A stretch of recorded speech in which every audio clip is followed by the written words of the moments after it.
Bismillahirrahmanirrahim. Assalamualaikum warahmatullahi wabarakatuh. Alhamdulillah wassalatu wassalamu ala rasulillah amma ba'd. Alhamdulillah wa syukrulillah, kembali kita memuji dan kembali kita mensyukuri atas seluruh titipan kebaikan yang masih Allah titipkan kepada kita sampai hari ini, bahkan sampai detik ini. Dan Allah Subhanahu wa taala itu banyak memberikan pinjaman kebaikan kepada kita. Allah pinjamkan kepada kita kedua telinga yang dengannya kita bisa mendengar. Allah pinjamkan kepada kita kedua tangan yang dengannya kita bisa bekerja. Allah juga titipkan kepada kita kedua kaki yang dengannya kita bisa berjalan. Bahkan Allah Subhanahu wa taala juga meminjamkan kepada kita lisan yang dengannya kita bisa berbicara. Dan semuanya ini adalah pinjaman kebaikan yang Allah pinjamkan kepada kita.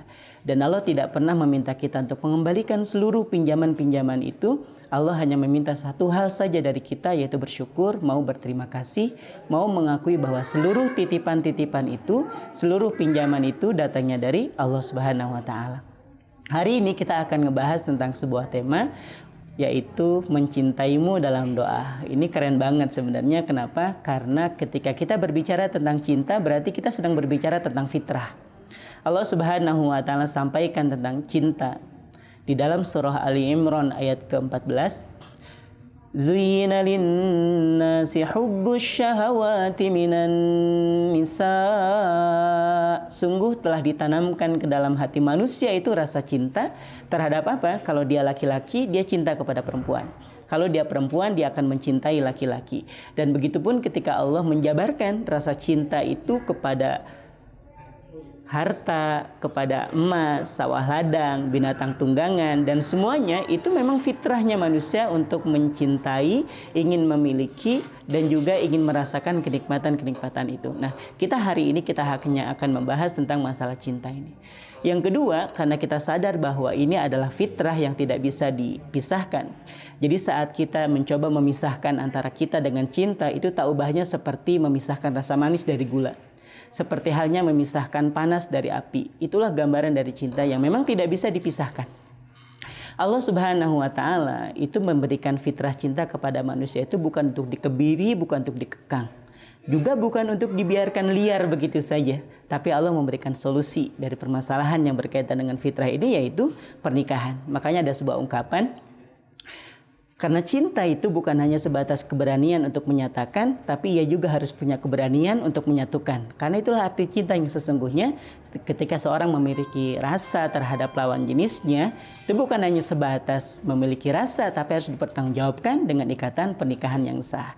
Nah, setelah itu, kalaupun ternyata kita belum mampu untuk melanjutkan ke jenjang yang lebih serius atau pernikahan, maka ada cara yang terbaik, yaitu mendoakan kebaikan untuk orang yang kita cintai ya, secara khusus. Tapi juga nggak sehalus ini doanya dalam meminta doa kepada Allah, kemudian kita meminta dititipin, misalnya menitipkan orang lain ke sisi Allah. Misalnya dengan melakukan satu doa, dengan membaca doa, ya Allah, jika engkau memang tidak titipkan dirinya di sisiku, kutitipkan saja dirinya di sisimu. Ini kan ngeri banget ya. Jadi mendoakan supaya orang itu berada di sisi Allah. Artinya cepat wafat lah. Kalau memang dia tidak bisa kumiliki, ya Allah, kutitipkan saja dirinya padamu. Itu kan bahasa halusnya seperti itu. Nah, teman-teman sekalian dirahmati dan dicintai oleh Allah Subhanahu wa taala, maka mendoakannya adalah cara terbaik. Saat kita belum mampu melanjutkan ke jenjang yang jauh lebih serius, maka doa ini menjadi senjata pamungkas. Kalaupun ternyata Allah tidak jodohkan kita dengan dia, kita akan memiliki kelapangan hati. Kalaupun ternyata Allah sengaja menyimpan nih perasaan ini untuk kita, dan memang Allah akan jodohkan teman-teman sekalian dengan orang yang dicintai, maka doa-doa ini menjadi penguat. Bukankah doa dan takdir itu bertarung di langit? Bukankah kesungguhan doa kita juga akan bertarung di langit dan kemudian membawa takdir kebaikan buat kita? Maka teruslah berdoa sebagaimana sabda Nabi SAW, dalam berdoa itu mesti yakin. Jadi jangan sembarang berdoa, ya Allah kalau memang dia jodohku, ya dekatkan, kalau enggak juga ya enggak apa-apa. Itu orang enggak niat namanya. Tapi dalam berdoa itu kata Nabi SAW, ud'ullaha wa antum muqinuna bil ijabah. Berdoalah kalian kepada Allah dan hati kalian merasa yakin atas pengabulannya. Jadi ya Allah, kalau dia jodohku, kayaknya memang dia jodohku ya Allah. Gitu paksa gitu ya.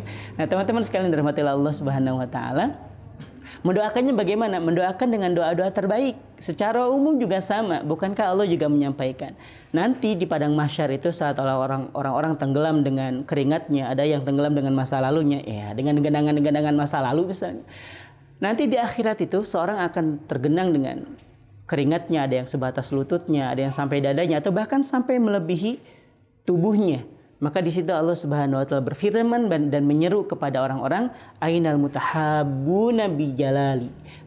Di manakah orang-orang yang saling mencintai karena aku, kata Allah. Nah di sini yang dipanggil itu tidak semuanya bisa mendengar. Hanya orang-orang yang memang di hatinya itu tidak memiliki perasaan dengki, hasut, dendam, marah terhadap saudaranya. Tapi yang akan mendengar ini adalah orang-orang yang di dalam hatinya penuh dengan cinta. Mencintai saudaranya secara umum atau mencintai seseorang pun karena Allah. Maka apa yang Allah tawarkan, yaitu apa? Naungan nanti. Al-yaum uzilluhum, kata Allah, aku pada hari ini akan memberikan naungan. Saat itu kan matahari dengan kita itu tidak lebih sejengkal, kurang lebih. Dan Allah memberikan naungan kepada orang-orang seperti ini, orang-orang yang di dalam hatinya penuh dengan cinta itu diberikan naungan. Keren gak ini? Keren banget kayaknya, diberikan naungan. Dan kata Allah, hari ini tidak ada yang bisa menaungi kalian kecuali aku yang akan menaungi kalian. Maka orang-orang yang dalam hatinya ada perasaan cinta, maka Allah akan pelihara dari panasnya terik matahari tadi. Dan sebagai penutup, doa yang seperti apa yang Nabi SAW sampaikan? Ada satu doa, para ulama sepakat akan hal ini. Ada satu doa yang kemungkinan dikabulkannya itu besar banget, tapi banyak ditinggalkan. Apa itu? Mendoakan orang-orang yang memiliki masalah dengan dia. Ini memang agak berat gitu ya. Termasuk orang yang kita cintai, kita doakan dengan doa-doa kebaikan. Kalau dia jodoh ya alhamdulillah, kalau enggak pun ya enggak apa-apa kan ya. Memang terserah Allah. Apa kata Nabi? Nabi SAW menyampaikan dalam hadis riwayat Imam Muslim, "Ma min 'abdin mu'min." Tidaklah seorang hamba mukmin yad'u li akhihi bi dhahril ghaib, berkenan mendoakan kebaikan-kebaikan untuk saudaranya tanpa sepengetahuannya nih. Enggak posting di media sosial, enggak ada. Dia posting enggak ada. Dia memang cukup postingkan doa-doanya itu kepada Allah. Apa kata Nabi SAW? Ma min 'abdin mu'min yad'u li akhihi bi dhahril ghaib. Tidaklah seorang hamba mukmin mendoakan kebaikan untuk saudaranya illa qalal malak, kecuali malaikat akan terlebih dahulu berdoa laka bimithlin, untukmu doa yang sama. Jadi saat kita doa ini, ya Allah mudah-mudahan dia menjadi solihah. Ya enggak juga malaikat doa kita, mudah-mudahan nih orang yang doa juga jadi solihah. Ya enggak lah. Malaikat akan berdoa, ya Allah jadikan juga orang yang sedang berdoa ini menjadi hamba Engkau yang soleh. Ya Allah mudahkan segala urusannya. Maka malaikat seketika akan berdoa, ya Allah berikan juga kemudahan untuk orang yang sedang berdoa ini. Apapun doa yang kita panjatkan, doa-doa kebaikan sebagai wujud perasaan cinta kita terhadap sesama, maka doa itulah yang nanti yang akan dipanjatkan oleh malaikat yang ditunjukkan untuk kita. Jadi tidak ada ruginya mendoakan kebaikan untuk saudara kita. Bahkan doa terbaik itu adalah doa yang dipanjatkan oleh orang yang memiliki masalah terhadap orang lain. Atau orang lain pernah mendolimi dia, dia doakan kebaikan-kebaikan. Ya Allah, masukkan dia ke dalam surga, tapi yang di bawahnya saya yang di atasnya. Tapi kan keren doanya nih. Maka malaikat akan berdoa, ya Allah berikan surga kepada orang yang sedang berdoa ini. Jadi saat kita merasakan patah hati misalnya karena cinta, doakan yang baik-baik untuk saudara kita. Doakan yang terbaik untuk orang yang menolak cinta kita. Kalau cinta kita karena Allah, tidak ada kekecewaan di dalamnya. Kenapa? Karena kekecewaan hanya akan dimiliki oleh orang-orang yang kurang yakin terhadap balasan Allah itu jauh lebih baik. Wallahu a'lam bishawab. Assalamualaikum warahmatullahi wabarakatuh.